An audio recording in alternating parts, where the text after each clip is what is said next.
Sports City, Chefs, Sports City, Chefs. Yeah. Cavi, Taj.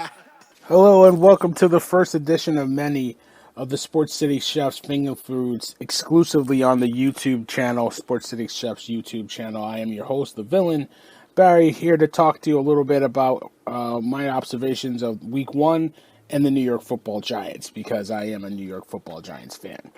After Week 1, I can already tell you people, it's going to be a long season in New York. What a performance from Week 1 against the Denver Broncos. The Giants took a 27-13 loss at home in front of their home fans. Listen, the day started off pretty good, where we welcomed fans into the stadium, into MetLife Stadium for the first time since the pandemic has hit and rocked the world. There was the return of Saquon Barkley to full-time action since his Week 2 injury last season against the Chicago Bears, where he tore his ACL. And I can tell you right now, that's about all that we can say is a good feeling and good news that came out of this game. Well, there might be a few more, but the villain sees this really half empty. It was a listless loss. A lot of things that went wrong from last year that's carried over to this year, starting with Daniel Jones. Daniel Jones did not look good throwing the football yesterday. While he finished with a decent stat line, 22 of 37 for 253 yards. He moved the ball, especially in the second half when the Giants actually controlled some of the clock. But we're talking about another drive killer and a fumble in the third quarter, in the red zone, when we're about to go in and score, cut into the lead, get back into the game. Daniel Jones trying to do too much, diving head first to get extra yards instead of sliding feet first and protecting the football, fumbles it away. I mean, we're talking last year where he had 11 interceptions and 8 fumbles lost, and he had plenty of other fumbles that he had that weren't lost. And it's just more of the same from Daniel Jones. I mean, as a Giant fan, I don't know how much more you can take. I'm almost done with watching Daniel Jones play quarterback for the New York Football Giants right now in his third year. Last year, under 3,000 yards passing. It's just not going to get it done. I mean, you're watching him make some nice throws, make some deep throws some nice throws to Sterling Shepard. You saw him make a nice throw down the field to Slayton. But then you're also watching him stare down receivers, throwing into tight windows, and turning the ball over and killing drives. So it's just not going to work. He has to do better. In the third year, that kind of stuff, staring down receivers and throwing into windows where you know it's not open instead of taking a dump down, it's not acceptable. He has to do better.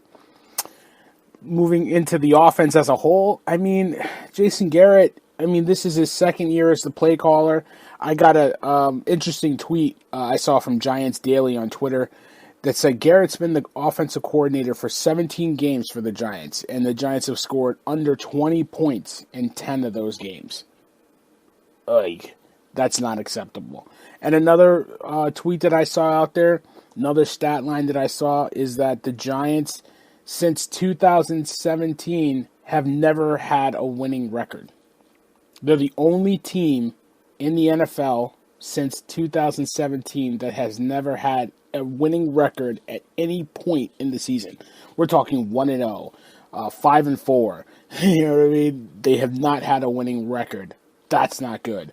They just could not. They moved the ball, but when you're looking on the other side and you're seeing your former head coach, Pat Shurmur, come back into MetLife Stadium where he was kicked out unceremoniously, and have Teddy Bridgewater, who's also a quarterback cast-off, a good quarterback when he was with the Vikings, but nevertheless, not a upper echelon top-tier quarterback, moving the ball with ease down the field. You're like, why can't we do this?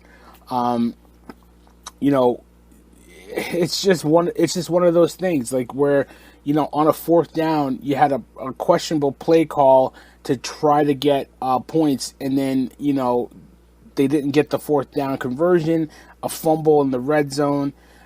Garrett's offense is predictable, maybe not getting Barkley the ball enough. I mean, I don't know what else to say. It's just we need a little bit more punch out of the offense.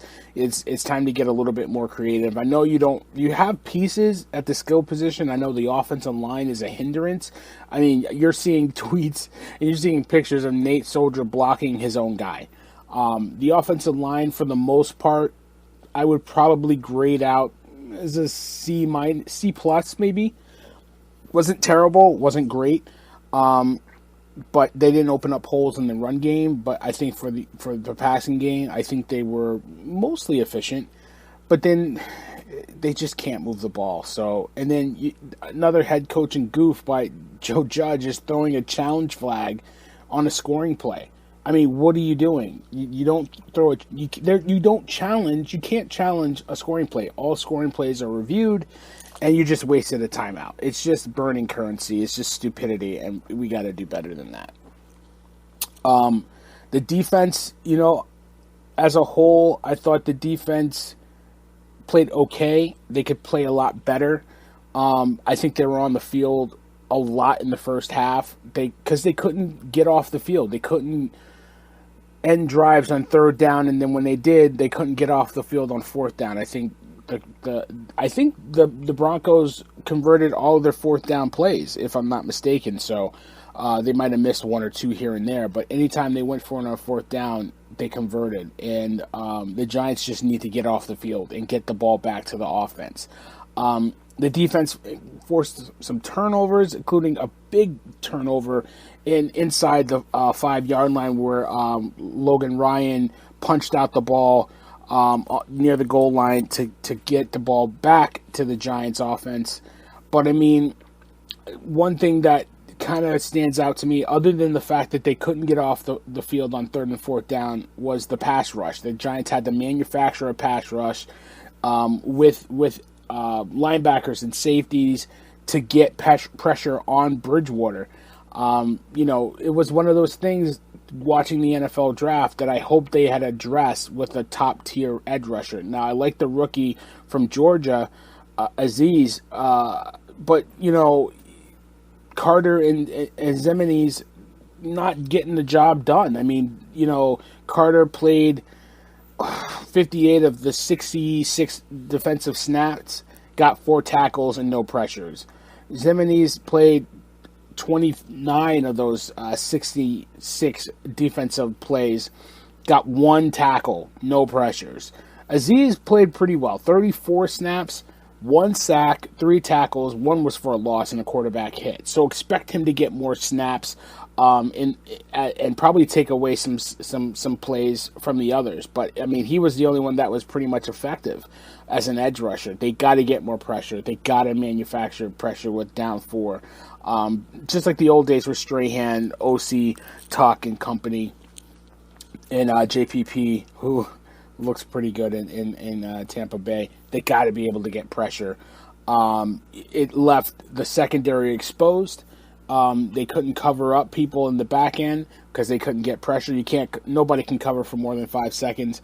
That unit they showed some nice things, but they got to improve. And the defense is going to be a strength of this team. But if they can't get off the field on third and fourth down, what are we talking about here? Two bright spots I do have. Sterling Shepard looked good. He's benefiting from Kenny Golladay. He had a nice stat line, 7 catches, 113 yards, a touchdown. So expect his fantasy value to go up a little bit on an offense that really doesn't have much fantasy value, to be honest with you. I think moving him back to the slot is an underrated big move for the offense. Him on the outside is okay, but him in the slot, he gets to work in zones, find open spots, doesn't get double covered as much. I think he's going to benefit from Kenny Golladay. Golladay had a nice day, not a nice day, he had an okay day for his debut. I mean, as the lead receiver, he's going to get doubled, but, also as a lead receiver that's getting paid a lot of money, you got to get yourself open and make plays. He finished with 4 catches, 64 yards. So I think the passing game will look better, especially if they ever get Evan Ingram back. I think I think Shepard's going to benefit from, all these other weapons that are out there, and he's going to be, quote-unquote, the forgotten guy that's going to rack up some nice stats. It was good to see Saquon Barkley, back on the field after that ACL tear. I'm rooting for him to get back. He played 29 of the 61 offensive snaps. Finished with only 26 yards rushing. He had 1 catch for a yard. I think, I think he's going to do a lot better than that. He did drop a pass, stumbled after making a nice cut, actually, on one play to get free downfield. So that stuff will come with time and more reps. But I need more out of Barkley. I put part of the blame on the offensive line for not opening up some holes, but I'm looking at Barkley consistently running into the backs of offensive linemen and not reading holes. So, listen, we got to do better than that. I'm watching Christian McCaffrey for the Jets go off for 170-plus total yards from scrimmage. I think it was 90 yards rushing, 80-something yards passing, or it might be flipped. But, I mean, he had a nice day. Why can't Barkley do the same? He's just as explosive. It's time for him to produce. It's time for him to make some moves. But, I mean, as a whole, it's more of the same. Offense is listless, under 20 points. Defense is getting exposed because they're on the field too much. Coaches yelling at everybody. I mean, I'm Big Blue fans are tired of this. We need better. I'm expecting better. Hopefully on to week 2, a quick turnaround Thursday against the Washington football team in Washington. They're 3.5 point favorites, the Washington football team is, even without their starting quarterback, Ryan Fitzpatrick, who had the hip injury. Let's hope and see that we can make some moves and get in the win column against a division rival who we did sweep last year, 2-0, one of the few teams we actually played well against. So, all in all, just another week. Didn't look good, but on to next week. So, well, hopefully you like what we got. We got more content like this coming up, some quick hits. Expect some more finger food or appetizers exclusively on Sports City Chefs YouTube channel. This is Barry Jordan, the villain. I'm out. See you next time.